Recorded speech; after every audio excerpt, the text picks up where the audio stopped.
अपनी मनमानी को नियंत्रण में रख। अपनी इच्छा और कामना पर भी नियंत्रण रख जलंधर। पार्वती तेरी माता के समान है। उनके विषय में ऐसे विचार लाना घोर पाप है। उनके बस बस गुरु बस, बहुत हुआ। मैं जिसे अपनी पत्नी बनाना चाहता हूँ, तुम बरबस उसे मेरी माता बनाए जा रहे हो। माता वही होती है जो पुत्र को अपने गर्भ से जन्म देती है। बार बार माता माता कह कहकर मुझे भ्रम में डालने की आवश्यकता नहीं है गुरु। मैं यहाँ माता का पुत्र बनने की कामना लेकर नहीं आया हूँ। मैं तो यहाँ पार्वती का पति बनने की इच्छा लेकर आया हूँ, और उसके प्राप्ति के इस अभियान में तुम्हें मेरा साथ देना ही होगा गुरु। नहीं, नहीं। ऐसे पाप कर्म में मैं तुम्हारा सहभागी कदापि नहीं बनूंगा। तो तुम अपने शिष्य का साथ नहीं दोगे? ऐसे पाप कर्म में यदि गुरु शिष्य का साथ देने लगे तो जन्मजात अपराधी भी लज्जित हो जाएंगे। गुरु का कर्तव्य होता है शिष्य को विजय मार्ग पर आगे बढ़ाना, उसे कुमार्ग से रोकना। और तुम तो मुझे भी अपने साथ इस पाप की खाई में घसीटना चाहते हो। ऐसा सर्वथा नहीं होगा जलंधर। ये सर्वथा नहीं होगा तो फिर वो अवश्य होगा। क्या होगा? मैं तुम्हें दैत्य गुरु के पद और घरों से वंचित कर दूंगा, और जगत के समस्त असुरों को बुलाकर उनसे ये कहूंगा कि दैत्य गुरु शुक्राचार्य दैत्य शत्रु बन चुके हैं, इसलिए उनकी आज्ञा न मानकर उनका बहिष्कार करो। ये देवताओं के पक्ष में सोचने और बोलने लगे हैं, इसलिए उनसे संबंध विच्छेद कर दो। मैं यही करूंगा। तुम अपने गुरु के साथ ऐसा कठोर व्यवहार करोगे? उस गुरु के साथ जिसे तुम अभी अभी अपना पालक पिता मान रहे थे? उस गुरु के साथ जिसने तुम्हें शस्त्र और शास्त्र विद्या में पारंगत बना दिया? मैं कुछ नहीं करूंगा गुरु। जो कुछ होगा तुम्हारी इच्छा से ही होगा। तुम्हारी इच्छा मेरा सहभागी बनने की नहीं है, तो मेरी इच्छा भी तुम्हें अपना गुरु बनाए रखने की नहीं होगी। जलंधर, अपने गुरु से प्रतिशोध लेने के लिए क्या तुम समस्त असुर जाति को गुरुहीन कर दोगे? गुरुहीन होकर असुर जाति मिट नहीं जाएगी? मिट जाने दो, मिट जाने दो समस्त असुर जाति को, पर महाबली जलंधर अपनी इच्छा नहीं मिटा सकता। हाँ, मुझे असुर जाति की रक्षा तो करनी ही होगी। फिर तो मेरा साथ भी देना होगा। अन्य कोई उपाय नहीं है जलंधर। शिष्य के सम्मुख गुरु ने सत्य को स्वीकार कर लिया। यह तो जगत में एक अनोखी बात हो गई गुरु। अब मैं चलता हूं अपने अभियान पर।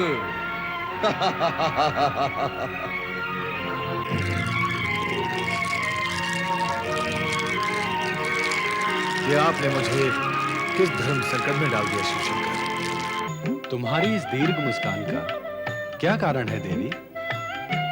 आज आपका ध्यान समाधि में नहीं है, इसलिए मेरा प्रसन्न होना स्वाभाविक है स्वामी। हमारी समाधि का तुम्हारी प्रसन्नता से क्या संबंध है देवी? स्वामी, आज आपकी समाधि न होने के कारण आपको अवकाश है, समय है, इसीलिए मैं आपसे कुछ अपने मन की बात कह सकूंगी। कहो, क्या कहना चाहती हो? ये बताएं प्रभु, लक्ष्मी देवी और श्री हरि विष्णु जलंधर के अतिथि बन चुकने के बाद अब देवताओं के शुभ चिंतक रहेंगे या नहीं? नहीं। जलंधर के विषय में चर्चा हुई है तो ये भी सुन लो, कैलाश निवासिनी पार्वती, अब तुम्हें जलंधर के महल में महारानी बनकर रहना होगा। मैं इस समय यहाँ यही प्रस्ताव लेकर आया हूँ। अरे दुष्ट राहु, श्री हरि विष्णु के सुदर्शन चक्र से कट कर भी तूने पापाचार और अनाचार त्यागा नहीं। अब क्या तू हमारे क्रोध से भस्म होने यहाँ आया है? पहले मैं इसी भय से भयभीत हुआ था, किंतु फिर ध्यान आया मैं अमृत पीकर अमर हो चुका हूँ। इच्छा करने पर भी आप मेरा कुछ भी अहित नहीं कर पाएंगे। मुझ पर क्रोध करना व्यर्थ होगा महादेव। मैं तो केवल महाबली जलंधर का संदेश प्रस्ताव लेकर यहाँ आया हूँ। और सुंदरी पार्वती, तुम भी सुनो। इस हिम शीतल कैलाश से दैत्यराज जलंधर का राजभवन कहीं अधिक सुखमयी है। वहाँ आप दैत्यों की सम्राज्ञी बनकर रहेंगे।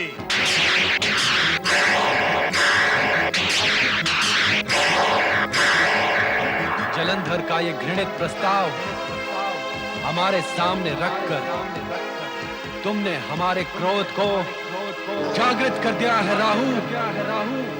अब जाकर दुष्ट जलंधर से कहना कि ये विचार त्याग दे, अन्यथा हमारे क्रोध का भाजन बनेगा, जिसका परिणाम महाभयंकर होगा। और वो होगा केवल जलंधर का अंत। ये तो समय बताएगा महादेव कि किसका अंत होगा।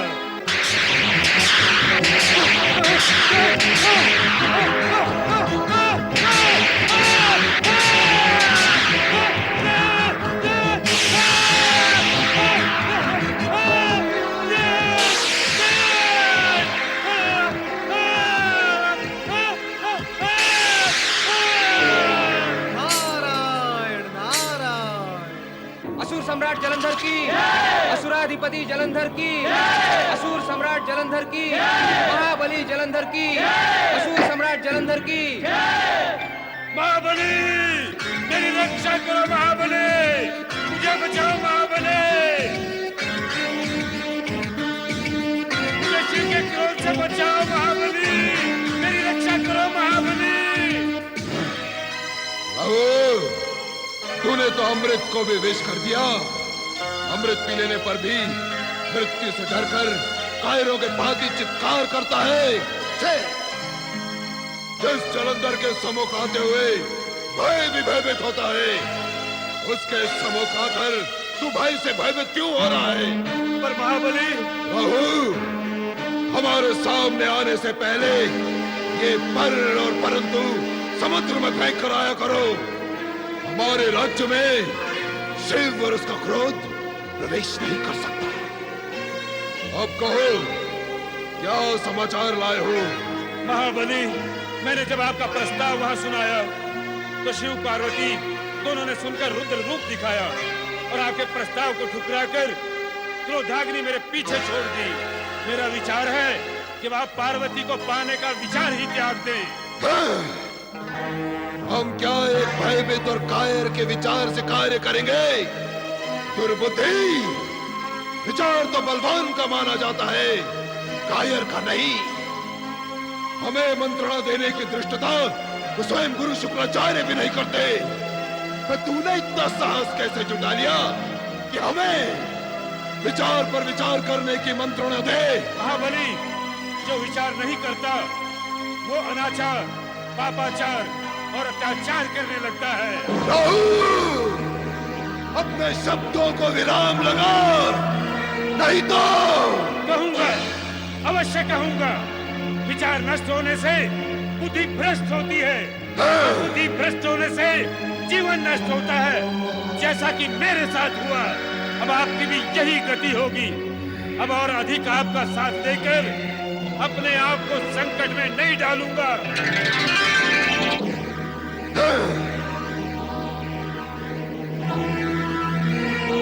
सेनापति, आप क्या करें महाबली? तुरंत कैलाश पर आक्रमण करने की तैयारी करो। जैसी आपकी आज्ञा महाबली। और गुरु शुक्राचार्य से जाकर कहो कि हमारे इस कैलाश विजय अभियान में तुरंत सम्मिलित हो। आपकी आज्ञा का पालन होगा महाबली। क्या गुरु शुक्राचार्य की मति इस सीमा तक भ्रष्ट हो गई है कि उन्होंने अपने जनक शिव पर आक्रमण करने के लिए जलंधर को परामर्श दे डाला? ऐसा करके समूची असुर जाति के लिए उन्होंने शिवकोप को आमंत्रित नहीं किया है। देवराज, दुष्ट प्रकृति का प्राणी जब दुष्कर्म करता है तो यह जानकर या मानकर नहीं करता कि वो कुछ अनुचित कर रहा है। उसका अहंकार उसके विवेक पर चढ़ बैठता है। और फिर वो उचित और अनुचित के ज्ञान और अंतर से दूर निकलकर यही सोचता है कि जो कुछ कर रहा है ठीक ही कर रहा है। ऐसी ही गति जलंधर की है। अर्थात अब शिवकोप से न तो शुक्राचार्य बच सकेंगे और ना ही जलंधर। यह सत्य है कि शिवकोप से बच सकना असंभव है, किंतु यह भी सत्य है कि अपनी पत्नी वृंदा के सतीत्व के फलस्वरूप जलंधर अपार शक्तिधारी है। यदि अपार शक्तिधारी अपनी शक्ति का दुरुपयोग करे, दूसरों के अधिकारों का हरण करे, अनैतिक और अनुचित आचरण से किसी वस्तु को प्राप्त करना चाहे, तो क्या उसकी अपार शक्ति क्षीण नहीं हो जाती? क्या वो नैतिक और चारित्रिक रूप से दुर्बल नहीं हो जाता? हाँ देवराज, ऐसा शक्तिशाली भी ऐसी स्थिति में दुर्बल हो जाता है। इसका अनुभव स्वयं आपको भी तो है। आप मुझे लज्जित कर रहे हैं गुरुदेव। सत्य की स्वीकृति में लज्जा कैसी? सत्य स्थान अवश्य बदलता है, किंतु स्वयं कभी नहीं बदलता। और यह सत्य जगत के हर एक प्राणी पर घटित होता है। मैं, तुम, जलंधर अथवा अन्य कोई भी जब अपनी शक्ति का दुरुपयोग करके दूसरे के लिए कष्ट का कारण बनते हैं, तो यही कष्ट देने की भावना सिर पर बैठकर हमें दुर्बल बनाती है और हम स्वयं कष्ट में आ जाते हैं। देखना, यही गति जलंधर की भी होगी। मेरे भैया जलंधर ने कार्य तो अनुचित ही किया है। क्या भोलेनाथ उसे क्षमा कर देंगे अथवा दंड देंगे? देवी लक्ष्मी, अब क्या होगा प्रभु? जो भी होगा विधि की रचना के अनुसार ही होगा। अर्थात भगवान शिव क्या मेरे भैया जलंधर को अपने क्रोध से भस्म कर देंगे? तुम क्या चाहती हो? वो तुम्हारा भाई है, इसलिए भगवान शिव कैलाश पर उसका स्वागत करते हुए पार्वती को सहर्ष उसे सौंप दे और उससे कहें कि पार्वती मैं तुम्हें सौंपता हूं, भस्म मैं किसी और को कर दूंगा, क्योंकि तुम लक्ष्मी के भाई हो। यही चाहती हो तुम? मेरा अभिप्राय ऐसा तो नहीं है। तो फिर क्यों चिंतित हो अपने उस भाई के लिए जो महापाप और दुष्कर्म के लिए सचेष्ट है? क्यों डूबी हो शोक में अपने उस महापात की भाई के लिए जिसे न तो बहन बहनोई की लाज है और न ही महाशक्ति का मान सम्मान? धरती के प्राणी इसी कारणवश तो दुखी हैं। जगत में इसीलिए तो अशांति है।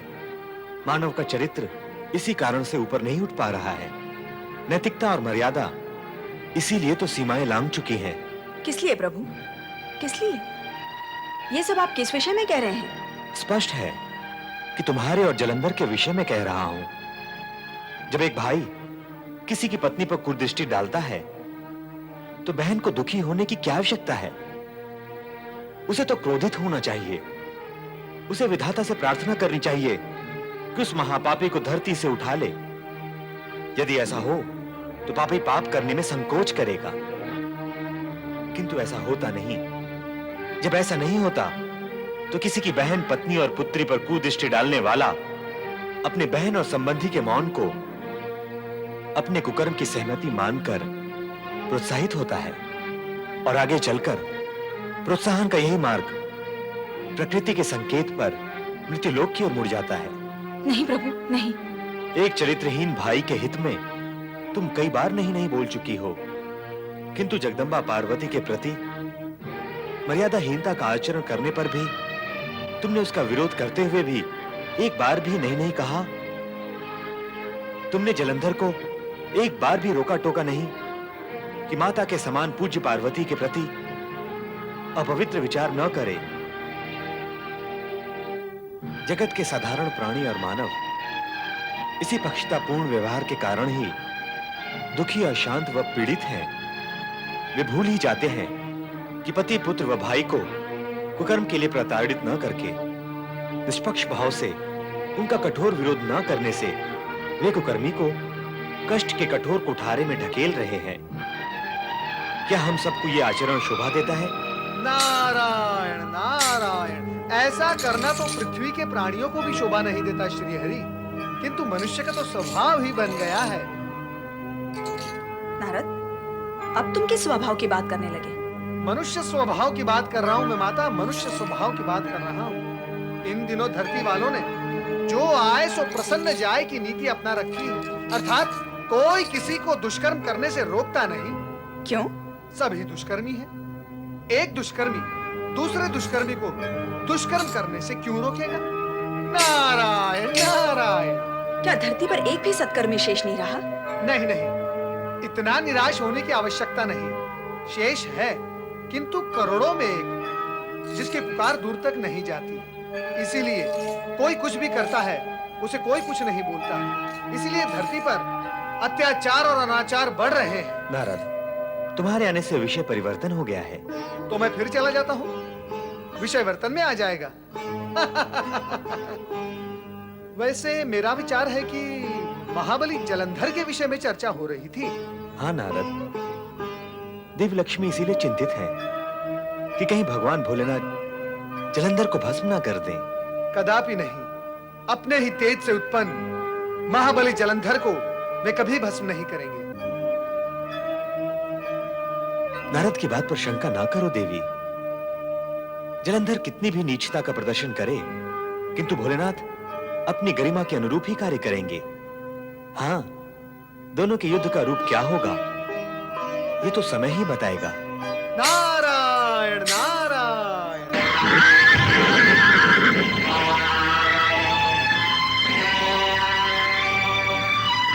जलंधर की जय। जलंधर की जय।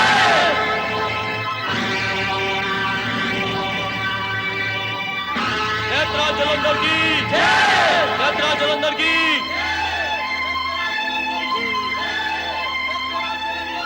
स्वामी, कैलाश पर पहुंचने से पूर्व ही इन्हें नष्ट कर दें। जलंधर को कैलाश तक पहुंचने दो। उसकी धृष्टता का दंड उसे अवश्य मिलेगा।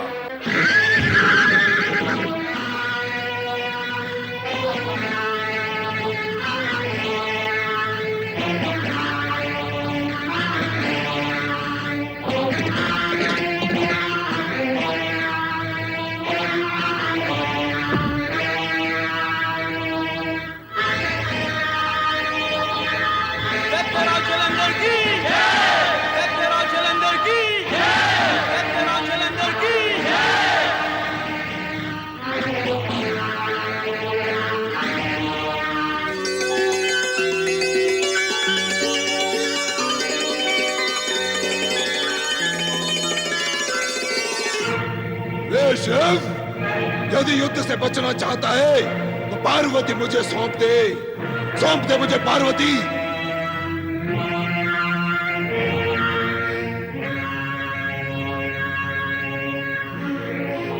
आप मौन क्यों हैं स्वामी? शुक्राचार्य, तुमने हमारी ही आराधना करके महामृत्युंजय मंत्र की सिद्धि प्राप्त की है। हमारे उस वरदान और उपकार का क्या यही प्रत्युत्तर है? दैत्य गुरु होने के कारण मैं विवश और असहाय हो गया हूँ महादेव। सावधान शुक्राचार्य, यदि तुमने इसी समय इस दुष्ट का साथ नहीं त्यागा तो मैं तुम्हारी सारी सिद्धियां इसी समय नष्ट कर दूंगी। ऐसा न करे माते, ऐसा न करे। अरे दैत्य के गुरु महाबली जलंधर तुम्हारे साथ है, फिर भी सूखे पत्ते की तरह कांप रहे हो तुम। गुरु का इस भांति भयभीत होकर अपने निर्भय शिष्य को अपमानित करना क्या शोभा देता है? नहीं नहीं, पर मैं केवल महादेव, आज तक कभी ऐसा नहीं हुआ कि आपने किसी को वरदान देकर वापस लिया। माता पार्वती भी मेरी सिद्धि को नष्ट नहीं कर सकती। महादेव, मैं दैत्य गुरु हूं, इसलिए जलंधर का साथ देना मेरा अभीष्ट है। हाँ गुरुदेव, अपने सीमा में आते ही तुम्हारे शरीर का कंपन थम गया है, शांति आ गई है तुम में। तुम भी कुछ कम शक्तिशाली नहीं हो जलंधर। आक्रमण करके अपनी मनोकामना पूर्ण करो।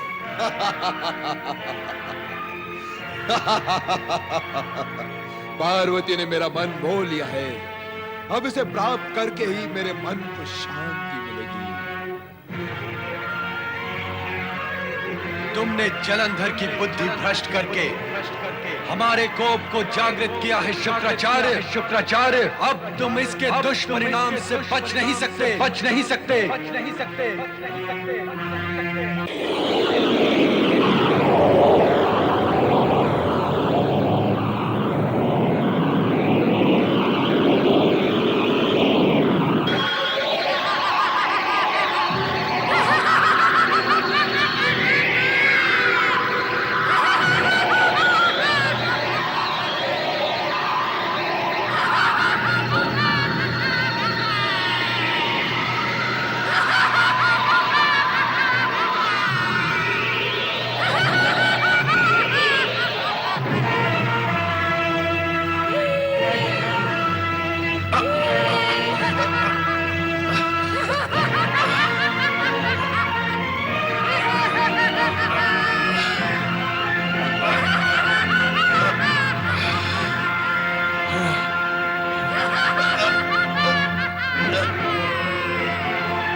दैत्य गुरु, आपकी ये दुर्दशा कैसे हुई?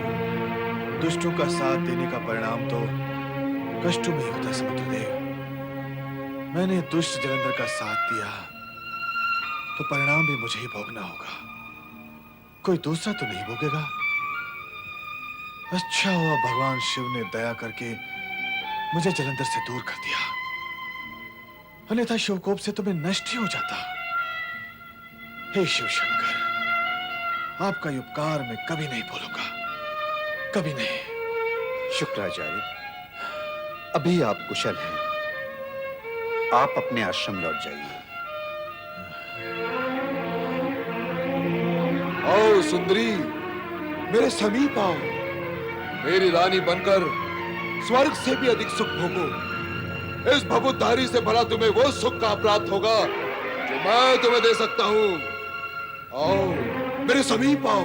सावधान जलंधर, वीरभद्र। वीरभद्र,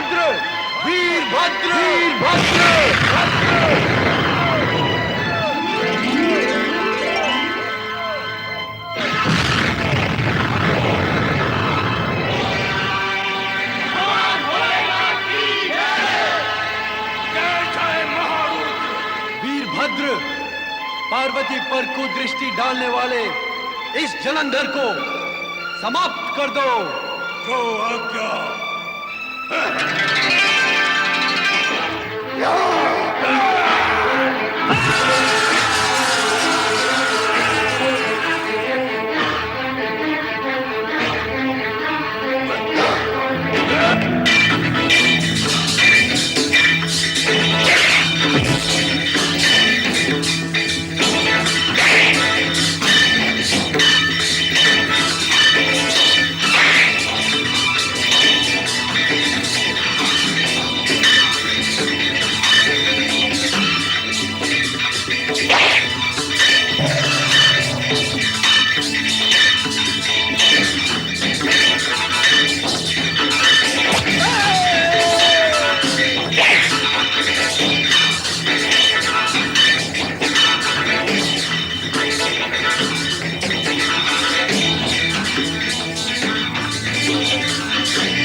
अपने वीरभद्र की दशा देख ली ना तूने? यदि तुझमें साहस है तो स्वयं आकर युद्ध कर मुझसे। आजा दुष्ट जलंधर।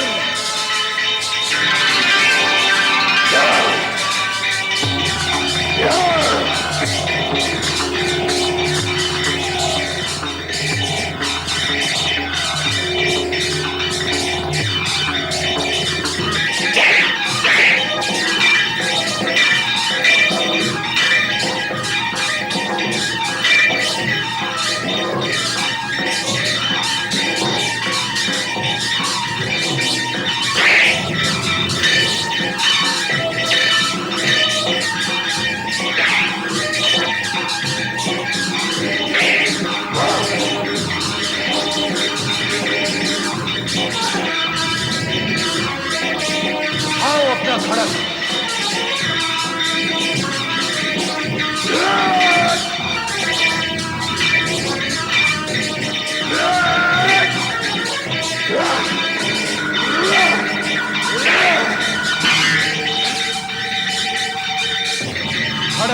भगवान शिव और जलंधर का युद्ध और भी भयंकर हो गया है।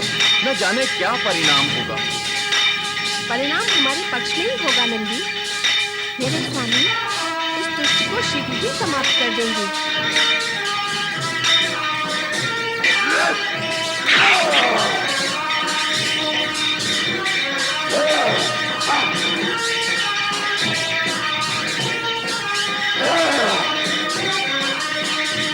भगवान भोलेनाथ की जय।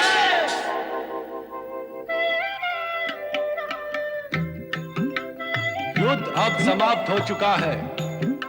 जलंधर भी भाग गया है। अब तुम जाओ, हम एकांत चाहते हैं।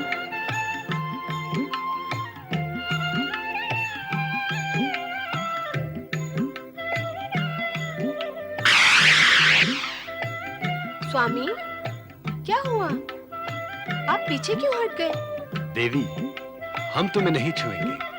तुम ही हमारा हाथ थामकर हमें एकांत में ले चलो। आज से पहले तो आपने ऐसा व्यवहार नहीं किया था स्वामी। आज आपको क्या हो गया है? कुछ भी तो नहीं। आओ, हमें अपने हृदय से लगा लो। आओ सुंदरी, आओ भी सुंदरी। ओम आओ सुंदरी। सुंदरी,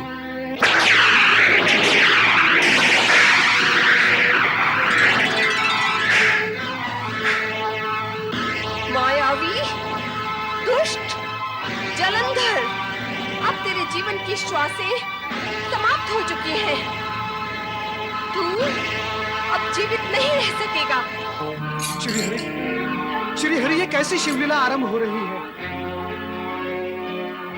नारद, लीला तो ऐसी और वैसी ही होती है।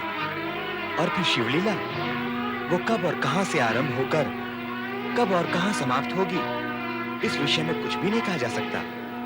क्योंकि उनकी लीला अभी गतिमान है, गंतव्य तक नहीं पहुंची है। जब पहुंचेगी तब सुखद परिणाम लेकर ही पहुंचेगी।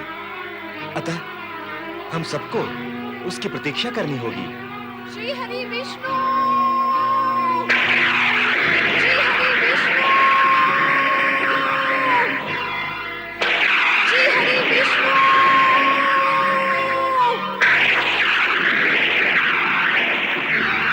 आप शीघ्र कैलाश भवन पर पधारें। श्री हरि, माता पार्वती आपको बुला रही है। लगता है कुछ अघटित घट गया है।